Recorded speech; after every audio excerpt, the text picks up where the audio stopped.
This spawn has plenty of potential, is great for duos, and even a decent alternative for team hunts. This is the Bulltaur Lair.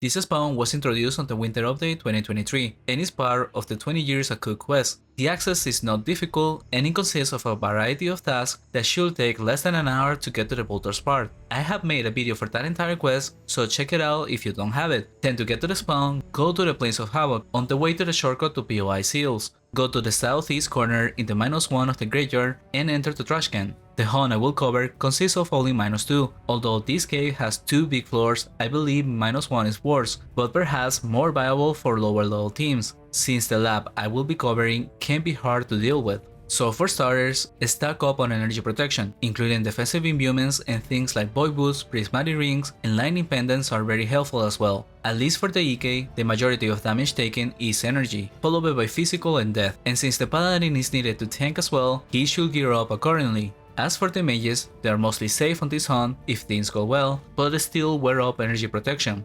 Offensively, the Bulltaurs are very weak to earth damage, so the EK should look to use that, or optionally a death weapon can work. Even some energy weapons are potential options if they come with energy protection. Also, 2 of the Bulltaurs are slightly weak to Holy, so the paladin should prioritize using the grenade and mass sand perks, since his damage will come mainly from that, as they are strong to physical, and the druid should look for a build with upgrades on the Terra Wave and Twin Bursts, but optionally the bigger mass res could be very helpful if the hunt feels hard. As for the sorcerer, they are strong to fire, so perhaps the way to go is with a bigger energy wave or running mastery for thunderstorms. Optionally, the bigger defensive debuff could prove to be useful if the hunt is hard. Lastly, the bestiary for all 3 should take a bit over 4 hours, making it an easy 150 charm points. So if the experience is not good enough for your team, at least consider doing it for the charms. With that said, let's start with the lab. Starting off, you might want to clear off a quick pool with the monsters around this area. Although it's not part of the lab, going straight into the main room without clearing your way in might end up being too much. But normally for this pool, you will be coming from the left, EK doing a small lap around the middle to grab some extra creatures, but also give room for the mages to set up, with the RP luring some from the north side. During that, the druid and MS will get on this spot and should block the north side with a 3 wall if possible, leaving the middle spot for the ED and the south to the MS, prioritizing the ED making it inside first. If the MS somehow can't make it into the trap, then he can do a lap around or even hold creatures on the other side of the bones. Then after the pool is over, we will do another lure back to here, with EK grabbing creatures from the right side and RP from the south. MS and ED can choose to stay in the trap or help with the luring and damaging creatures. This pool is not quite optimal. Potentially a better way would have been to do it in the open by the right and then luring from the holes nearby,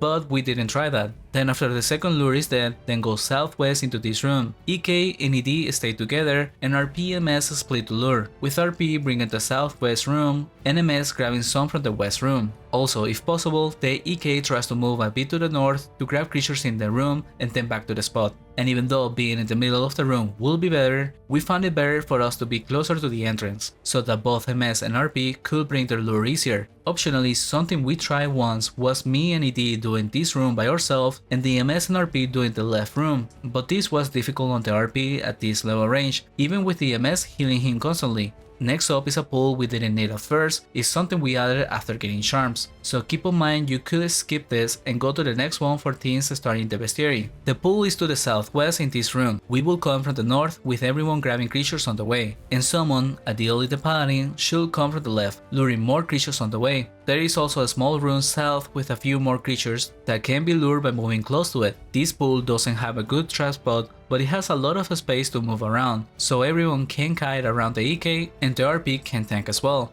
Then for the next pool, previously we will have split it in 2 coming from each side, but in this lap we all come from the left, and then I will just go further ahead and grab the creatures on the entrance to the room and bring them back inside. Meanwhile the ED sets up the trap to the north by the catapult. And lastly, the MS comes in first with some creatures and the RP follows behind with the rest. If the trap is blocked, the MS can hide to the north of the armory, and keep in mind that also blocks the path of creatures, so the RP moves back and forth to let the creatures pass. After this, go southeast back to the main room and that will complete the lap. For a team of average level 650s with bad skills and equipment, our starting experience before charms was around the 5.6kk raw, and then up to around 6.2 with charms. This has potential to be higher with better equipment and skills, and if you run into overkilling issues, the next step in the lab will have been going to this area on either of these two spots and doing a pull there, and then going into the middle room after. That's something we didn't need to do, but I can see it being necessary for higher levels. So let us know in the comments below how your team does here. Lastly, in terms of profit, this spawn sits at around the 500 to 700k profit per person per hour. This will be higher in the future once the price of my rings and stomp skins goes up, which already did on the NPC, but with the lots of items that were bought in advance, we have yet to see the real price.